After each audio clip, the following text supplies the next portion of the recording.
أعوذ بالله من الشيطان الرجيم بسم الله الرحمن الرحيم وصلى الله على النبي الكريم سيدنا محمد وعلى آله وصحبه وذريته ومن تبع بإحسانه إلى يوم الدين.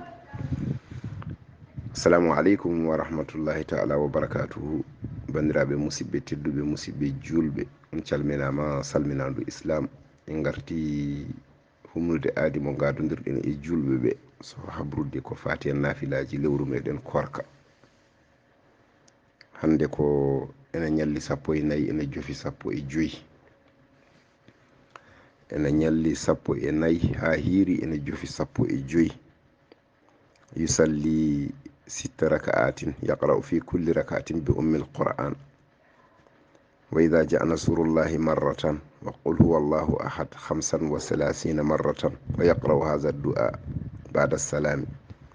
allahumma arzuqni fihi da'atal khasi'ina wastarah fihi sadri bi inabatil mukhbitina bi amanika ya amanal khaifina bi rahmatika ya arhamar rahimina.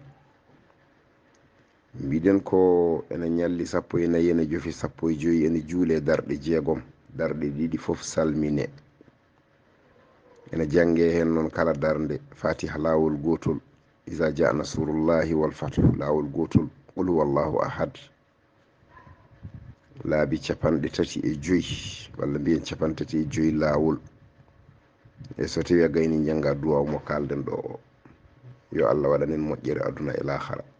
yo allah yoɓ en golle men moƴƴe ɗe, o yaafo en ko perguitine ko taariɗen ko. ko ndewɗen allah e lewru he e ko wona lewru ndu fof, gila e farillaji men ha e nafilaji men e sadkeji men e haalaluji men moƴƴi fof, yo allah yoɓ en jubdi cowandi. yo allah hokku tawede korkaji kewɗi taw ko jaɓaɗi, o jaɓana en ɓennuɗi e paaɗi arɗi fof. allahumma salli ala rasulillahi. ibrahima saydou kane on jarama.